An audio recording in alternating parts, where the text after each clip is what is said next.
Okay. Now, I want you to think about this because I might be talking about you or somebody else. Here's the question. Do you know someone who makes the same mistakes over and over and over again? It's like they lost that chip in their brain where you learn from one thing and generalize it to another. Now, I'm not talking about small mistakes that have no consequences. We're talking about the big things, like constantly speeding, continuously going under the knife, going into debt repeatedly. That's when you need somebody to step in and shake you up. Well, that somebody today is me. All right? Because I'm going to give repeat offenders that wake-up call that they so desperately need. Now, we're going to start with Jessica. She admits that she is a chronic speeder.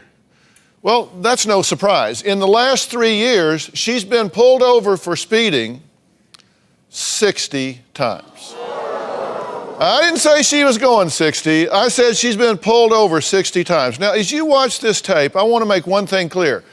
We sent Jessica a camera so that her friend could just kind of follow and document her.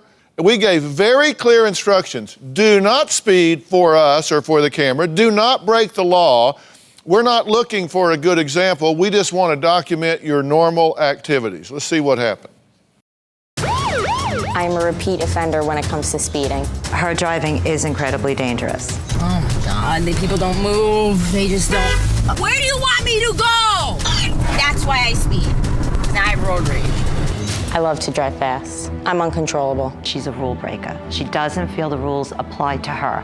In the last 3 years, I've been pulled over 60 times. All my tickets were for speeding. I'm at the point now where if I have to drive slowly, I will get anxiety. I'm gonna just zip around, which I'm gonna check out the scene, see if it's safe, and I'm gonna go.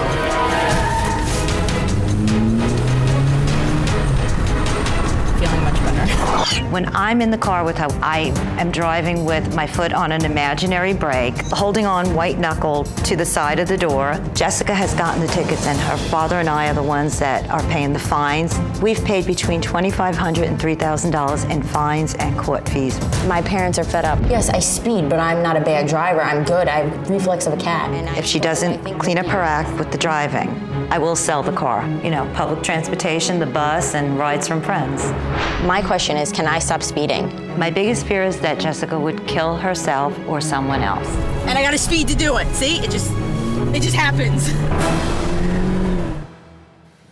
Okay, what do you think as you watch that? I'm embarrassed watching that. What is it you don't get? It's not so much that I don't, understand, like, after the 40th time of being pulled over, like I'm doing something wrong. I'm not even like conscious anymore of the fact that I'm speeding. Yes, in that video it shows that I'm saying, okay, now I'm gonna speed off. But it's not something that I'm intentionally trying to do. I'm not intentionally trying to Okay, but you've been talking back and forth with our producers, right? Yes. And so you have our number in your cell phone. Mm-hmm. Were you aware that you pocket dialed us this last week? No. No, I'm not. Yeah, you pocket dialed us last week, and we could hear her, Mom, in the background saying, "You car, get out of the way," on a pocket dial. That's pretty random, don't you think? What do you think about all of this? I'm beside myself. I don't know what to do with her anymore. You don't? I don't. Okay, well, let's just take a look at just some of the places that Jessica has been pulled over for speeding. Let's take a look at this. I've got clocked going about 110 on here. The speed limit is 60. Over here is a 50-mile-an-hour zone. I got clocked doing 90. I've been clocked here doing 70. The speed limit is 25. I usually come flying around this bend. Here comes one of my friendly friends now. I got pulled over here, actually leaving this parking lot. And I just did something that I did the same night I got pulled over. I'm leaving through the entrance. And I got to speed to do it. See, it just happens. I think you are entitled. I think you get on the road, you think everybody's supposed to get out of your way, you fly into rage when they don't, you tromp on that foot feed and you expect people to get out of your way and you think you're above the law. That's just my opinion. What do you think? personally, I see what you're saying. I mean, it looks a lot worse than what it actually... Really? Well, put it in context for me. Seriously, it looks worse than it is? Listen, you've been pulled over 60 times. Maybe I'm the one that don't get it.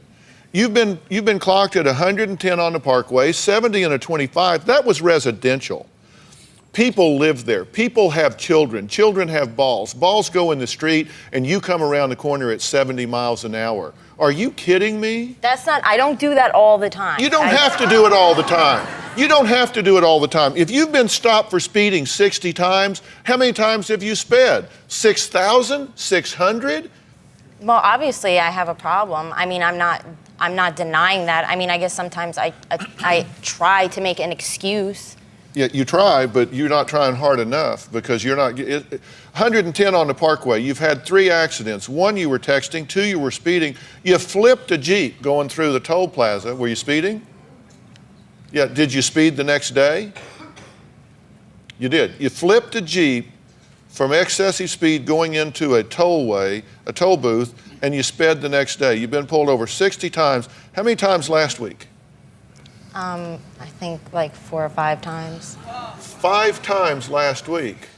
And you've paid $2,000 in fines in the last month. What state is your driver's license? New Jersey. New Jersey. Has it not occurred to them to say, give me that? She doesn't always get a ticket. Do you talk your way out of tickets? Sometimes. Do you bat your eyes and flirt your way out of tickets? No, I actually don't do that. I actually usually give an attitude immediately. You tell them what you told me. I'm kind of unconscious. I'm not aware of it. But it is, as I know, I know. But again, it's not like and this is the truth. I know, again, it looks like an excuse, but I don't know how to stop myself from doing that. It's like I actually become anxious if I don't. Okay, no, I get that. That's not an excuse. You're telling me you have an expectation, right? You expect people to get out of your way. No, I don't. And you don't? No. Okay, that's why in the pocket dial, I get, come on, you car. Come on, I mean, this is not like we staged this. You pocket dialed us. Well, I need a solution because she's going to be without a I car. need a solution. I don't know what to do. You really want to change this. I do. I can't believe I pocket dialed you. Yeah, I bet you want to change that too. I want a new cell phone. So you recently sped down a hill and it said slow hill, right? Mm-hmm. I didn't see it. It was in the dark. That's not an excuse, but I didn't see it. Your car went airborne, right?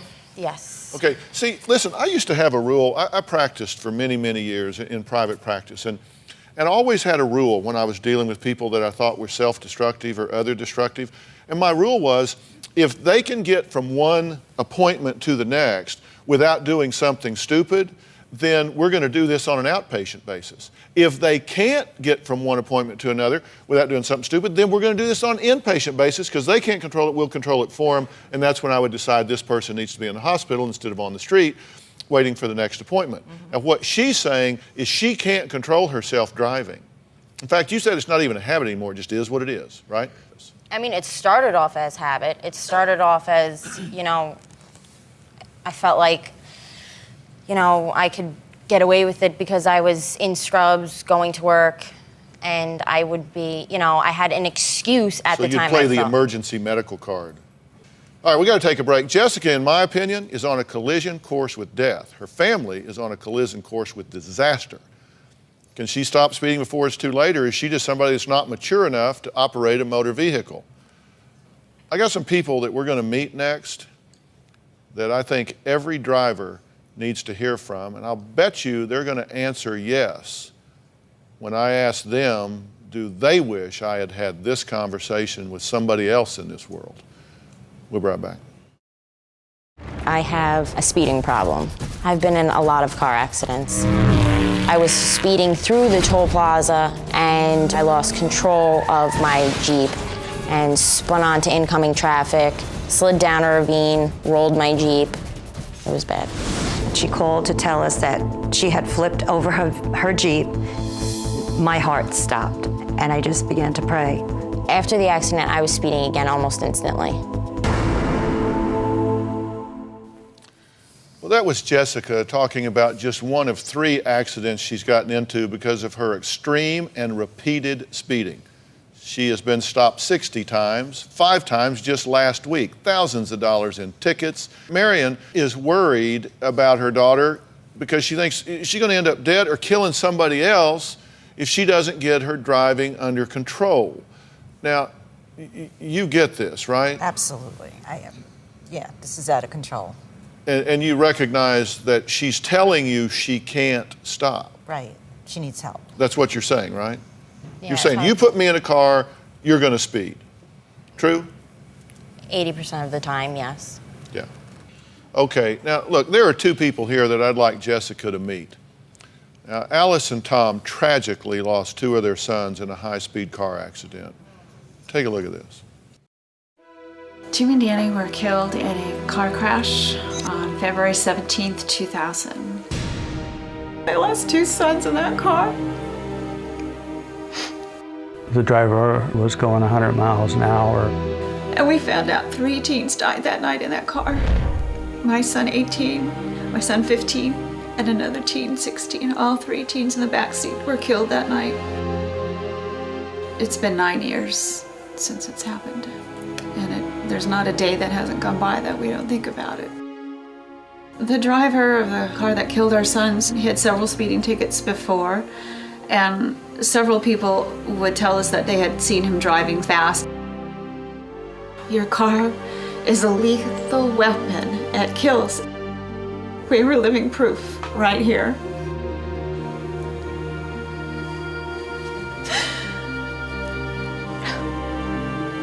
We live through an everlasting nightmare every day, every minute of our lives. Well, Tom, Alice, thank you 2 so much for having the courage and willingness to be here. What is your reaction when you hear this behavior? She needs to wake up. That kind of attitude is just unbelievable. I say, stop being selfish.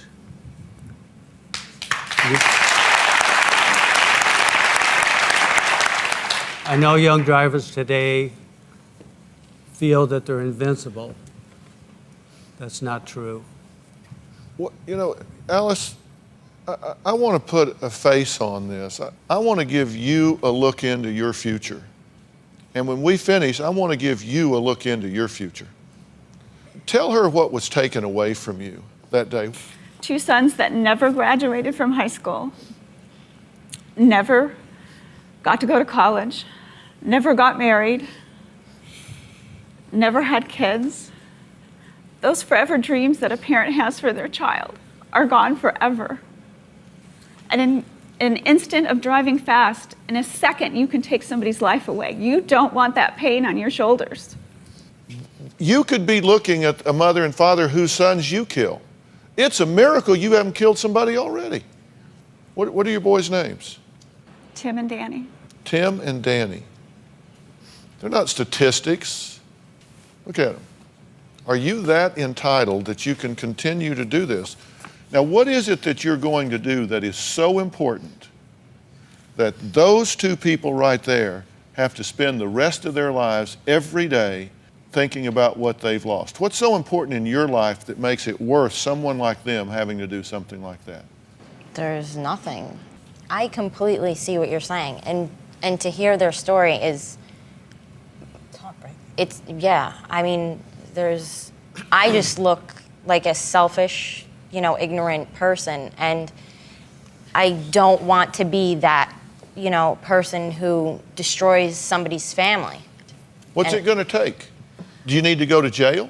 No, I mean, to be quite honest, hearing that story, to see somebody's... She needed to hear this and see their faces and see the suffering on their faces to know that that's what could be your future and my future. And I can't handle that. Well, you know what? You don't know what your future is. No. You don't know because you don't let your mind go there. You don't let yourself think about it. But I'll guarantee you there are people all over America, and the world for that matter, standing up and yelling at the screen right now. They're yelling at you some. You know what they're saying? They're saying, we live in this world. We have children on those streets. We drive carpool. Our kids ride their bikes. They go out there and do the things that they do. And they're saying to that screen that you and people like you don't have the right to put them in harm's way. That's what they're saying. And then they're turning and yelling at you. And they're saying, what the hell are you thinking, Mom? You don't get it. I do get it. That's why I'm here. Will you do something for me? Will you do something for me, for you, and all of the parents out there with a generation of entitled children? Will you do a role play with me? Sure. All right, after the break, we'll be right back.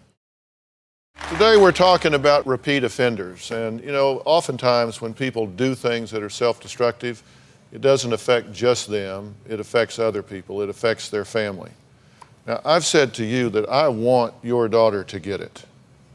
And I said, I want you to get it too. You said, I get it. I don't think you do get it. Okay. And I'm going to tell you why. And they don't think you get it. I asked you to do a role play for me. Would you do that? Yes. And I want you to assume with me that we didn't get to her in time. I want you to assume with me that something as tragic as what has happened here with this wonderful and heartbroken couple has happened, and she was involved, okay? I have brought in a little courtroom setting here because I'd like you to have a seat right there. And I want you to just assume with me that this tragic thing has happened. And we're in court. The criminal proceeding has already taken place and your daughter is in jail. She's in jail because she's either killed and or maimed somebody, but then a civil suit was filed against you and your husband, and you're on the witness stand, and you're under oath. Will you answer my questions? Yes. So it was your daughter that was driving this car, is that correct? Yes. And isn't it true that you bought that car? Yes. And isn't it true that you had the insurance on that car? Yes. And isn't it true that this car was in your husband's name? Yes. So this was your vehicle, this was your weapon of destruction, this was your 5,000-pound missile that you put this child in and put them on the street. True? Yes. Did you find out that she had sped 60 times? Yes. Been stopped 60 times? Yes. You knew she had had 3 accidents, correct? I knew she had 3 accidents. Isn't it true that you knew she had spent thousands of dollars on tickets and thousands of dollars on these accidents? Where did she get that money? From me.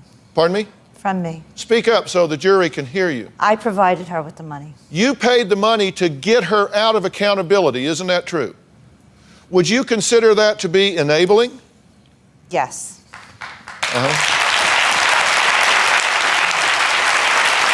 You knew she was a reckless driver and you continued to provide her with a vehicle, correct? Yes. Even though you knew it. Do you understand the definition of negligence? I do now. Negligence is failing to do what a person in a reasonably similar situation would do. Would you consider yourself being negligent if you continued to provide her an automobile when you had this history? Yes. Do you know the definition of gross negligence? No. Gross negligence is when you act in such a way as to have a wanton and reckless disregard for people such as these with your behavior and conduct. Would you consider yourself to be grossly negligent if you continue to provide her a vehicle? Yes. If this girl has been arrested 60 times, had 3 accidents, done everything she possibly can to escape accountability, and you have funded that and empowered that, don't you think you might just fall under the definition of gross negligence? Yes. It's called foreseeability. Was her having an accident and hurting or killing someone foreseeable based on her history? Yes. Would a reasonable person in the same or similar circumstances been able to predict that she was going to do what she had done? Yes. So your family is now bankrupt. Your daughter is in jail,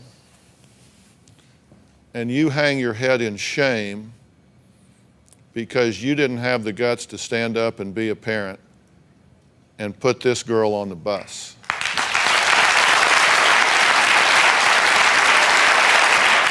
If you were in a jury in this case and you heard this cross-examination of this fact pattern, and you would find this person at fault for failing to exercise reasonable care, stand up.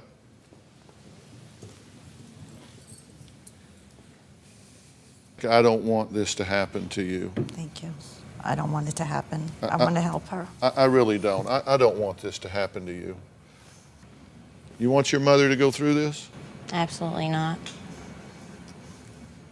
You can't be trusted in a car, can you? Be honest. Don't be selfish. At this juncture, can you be trusted in an automobile? At the looks of this right now, probably not. And I know all the excuses. You live out away from town. How's she going to get there? What's going to happen? Would you rather go through this or see her take the bus? No, she could take the bus.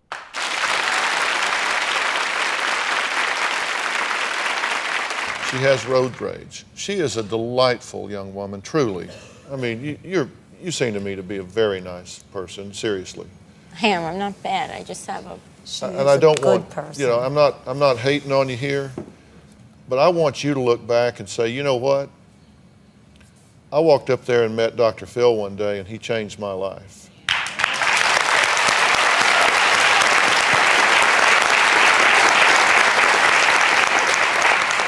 If I get you the help, will you take it? Absolutely. Will you take her keys? I would take her keys and I would drive her. You're willing to take her keys until this therapist tells you that she Absolutely. is safe to drive this car. Absolutely. Don't put yourself in this situation. I've given you a look scary. at the future. You don't want to be here, do you? No, not Was this for me comfortable? so much as to look at these people and see the heartbreak on. I couldn't live with myself. I couldn't. All right. All right, we're moving on. Up next, meet a woman that is obsessed with plastic surgery. She's not destroying other people, but is she destroying herself? She's 38. She's done it all from Botox to breast implants. Her husband says, and I quote, "I don't want her to look like a freak." We'll be right back. Well, today we're talking about repeat offenders. I'm talking about people who do the same things again and again and are stuck in a bad pattern in life. Maybe it's dangerous for others. Maybe it's addictive for them. And today is not just about the people on this stage. Today is about you. Today is about you as well. Now, Loretta says that she is constantly fighting an urge to get more plastic surgery. A lot of people are that way. She's had more than 7 cosmetic procedures. She still wants more. She's only 38. Her husband, Sean, says he's worried that Loretta will never be satisfied. Take a look. I never really liked the way I looked in the mirror, and plastic surgery helps me feel better about the way I look. I had my first rhinoplasty in 1998. She wanted to make sure her nose looked good in wedding pictures. I had my second rhinoplasty in 2008. I've had a breast lift with implants. I've had liposuction on my tummy, and then about 6 weeks ago, I had my inner thighs liposuctioned. It's impossible to keep Loretta away from 90210 and Niptuxin. What scares me most about them is that she will then feel the need that she has to have that same procedure done. I don't have many of my teenage pictures or 20s pictures. I got rid of them all, and I just didn't like myself. It bothers me that she picks herself apart. I find her to be incredibly beautiful. I'm beginning to feel that she has some body image problems. You're a hot mom as it is. You don't need it. I know. I don't want to argue about it. I'll catch you on a better day. This is where hopefully Dr. Phil will help you. Well, Loretta wanted to make sure that she looked her best before she came to the show, so she paid a visit to her plastic surgeon, Dr. Driscoll, for Botox and Juvederm injections. Hey, Loretta. Hi, Dr. Driscoll. How are you? I'm in Dr. Driscoll's office at least every 2 weeks. Hoping we're going to do some Botox Okay. for my wrinkles, and my lips aren't plump enough. Loretta is starting to develop a bit of an unhealthy focus on plastic surgery, and it's starting to sort of rule her life. Bigger's better. Bigger's better. Well, not always. Loretta has a large list of all the things that she wants now. The first would be the mini facelift, including brow lift. So I've said no to that. My forehead, it's really wrinkly. She'd like to have fat injection under her eyes to get rid of some of the wrinkles. Loretta did kind of indicate going a little larger with her breast implants. If we did, she would end up having sagging much sooner. We could give you a little extra Botox today. Okay? Yes. Rhinoplasty is something that she would like performed again, and there's really nothing wrong there. I said no to that as well. All right, Loretta. Thank you. You're welcome. Thank you so much. Okay, Sean, you're concerned about this, right? Absolutely. What's your fear? My fear is that it's never going to end. I ultimately would like Loretta just to accept who she is. She spends a lot of time eating healthy and working out, and I just want her to be happy with who she is in her own skin without always having to pick herself apart. I think she's very harsh on herself. So what's your goal? Where's the in line here? What's the, how much is enough? What's your goal? People say you'll never be satisfied, and I can see where they're going to say that, because typically I'll fix something or lose a little weight and think I need to lose a little more or fix a little more. I just want to feel good about myself. I'd like to finally look in the mirror and say, you know, I look okay, and not pick myself apart. If you could just go right now, just get anything done you wanted to do, what all would you do? I'd fix my wrinkles permanently, so I don't have to go back every so many months and get injections. So I didn't know that was an option, to fix wrinkles permanently. I think you can get, you know, like a facelift or a mini facelift and get rid of my wrinkles. Well, you can't see them now because I had the Botox, but they're there.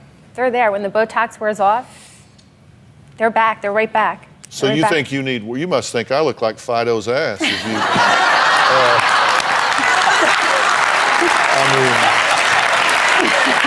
what'd you look like before? When I was younger? Yeah. Awful. Yeah, I don't You've like had the a way I nose look. job, $6,000. Second nose job, $5,400. Mommy makeover, $15,000. Laser hair remover, $3,500. Thigh lipo, $1,800. Botox every 4 months since '05 for $6,000. Juvederm in lips every 4 months since '05, $6,750. You spent $44,450 to date, and you're 38. Did I do the math right? I guess so. Yeah. I don't do. Yeah, that's it. That's it. What do you think I think about this? I think you probably think it's ridiculous. Yeah.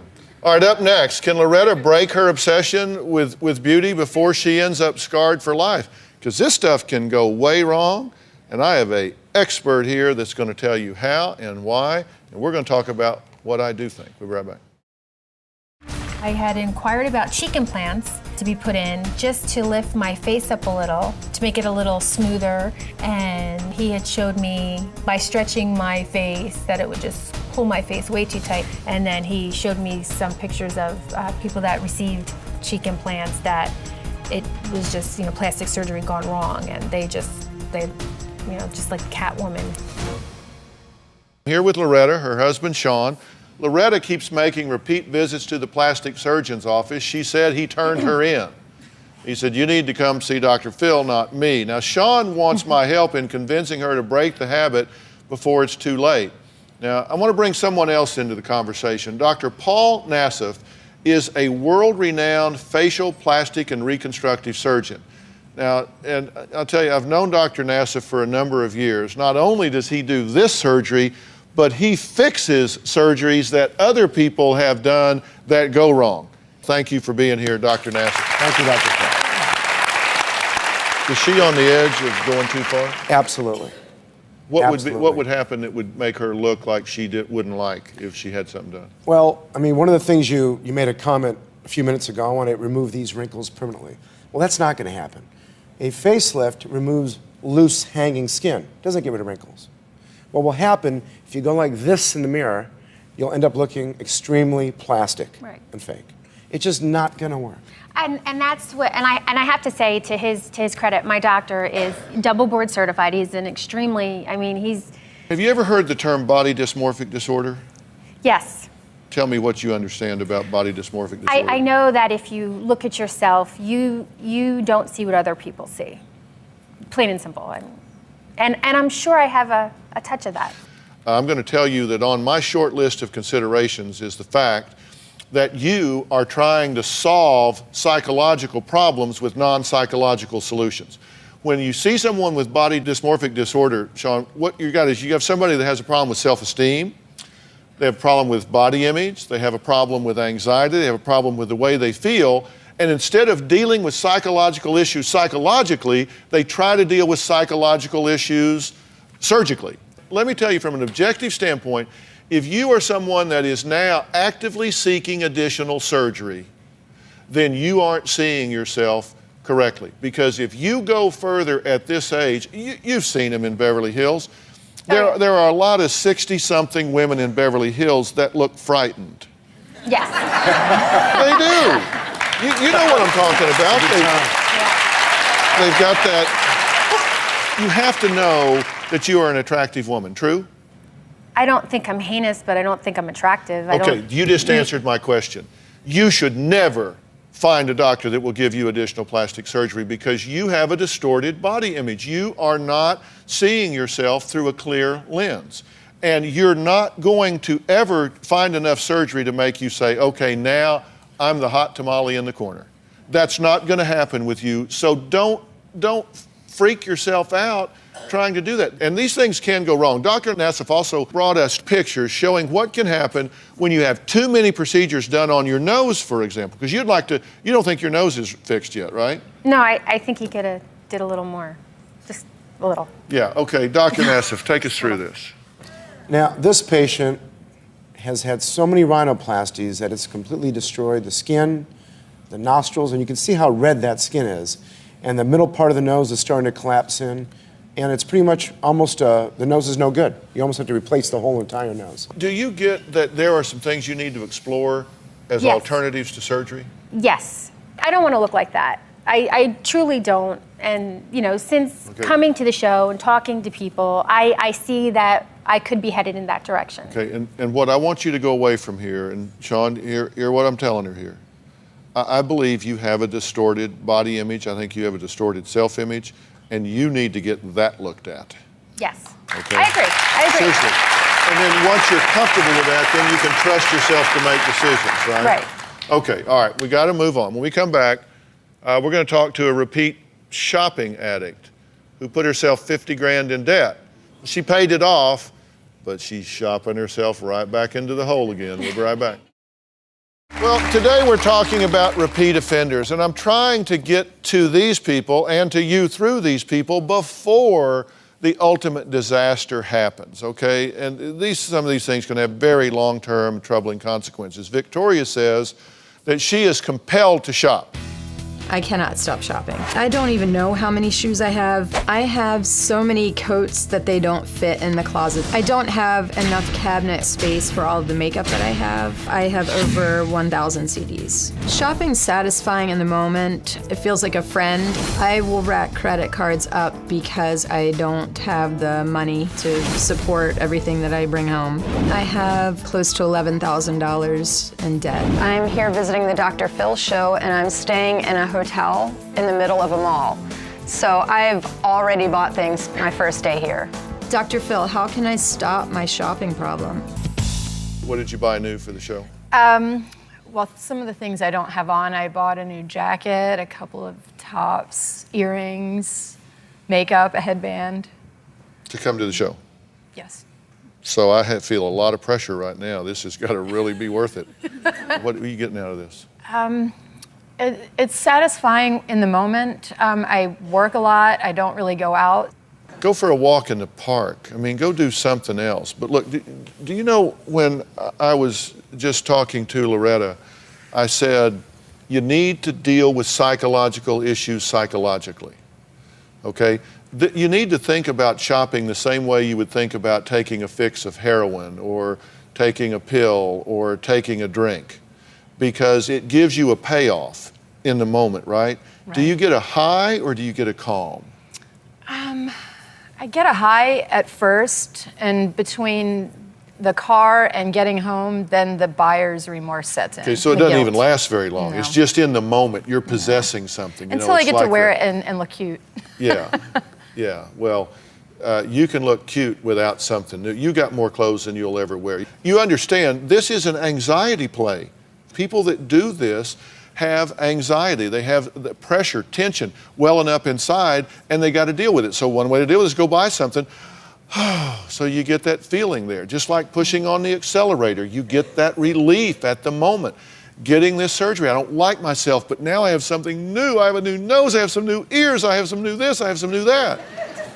But then they get old, right? Yes. Yeah, you want to fix what you fixed. Yes. And so pretty soon, you don't even have a place to put stuff, right? Absolutely. So you got to figure out what it is you're anxious about, and you've got to get some alternative coping skills to dispel that anxiety when it occurs. If I make available to you someone to teach you those alternative coping skills, will you do it? I would love to. All right? Because let me tell you, when you do the relaxation, when you get into that, it really takes that urgency away. There are some ways to do this, and I'm going to put them on the website. You don't need to see a therapist to do it, although you do, in my opinion. So I'm going to make that available to you. Honestly, watching this whole case unfold, it's hard not to feel frustrated and concerned at the same time. You've got Jessica, who clearly knows she has a problem. 60 times pulled over, multiple accidents, even flipping a Jeep. And yet nothing really changed until she was forced to face the real consequences. And that moment with the parents who lost their sons, that was the turning point. Because suddenly, this wasn't just about speeding anymore, it was about lives. What really stands out is the pattern across all these stories. Whether it's reckless driving, plastic surgery, or shopping addiction, it's the same cycle. Temporary relief, followed by bigger consequences. And in Jessica's case, it's not just self-destructive, it's dangerous for everyone around her. And let's be real here, her parents enabling it by paying fines and letting her keep driving? That's part of the problem too. Accountability was missing on all sides. But here's the question that really sticks with me. How many warning signs does someone need before it's too late? Because for some people, that wake-up call comes after irreversible damage. If you were in her position, would you have stopped earlier, or would it take something this extreme to finally change? If you found this case as shocking as I did, make sure to hit that like button. Drop your thoughts in the comments. And don't forget to subscribe for more real courtroom breakdowns.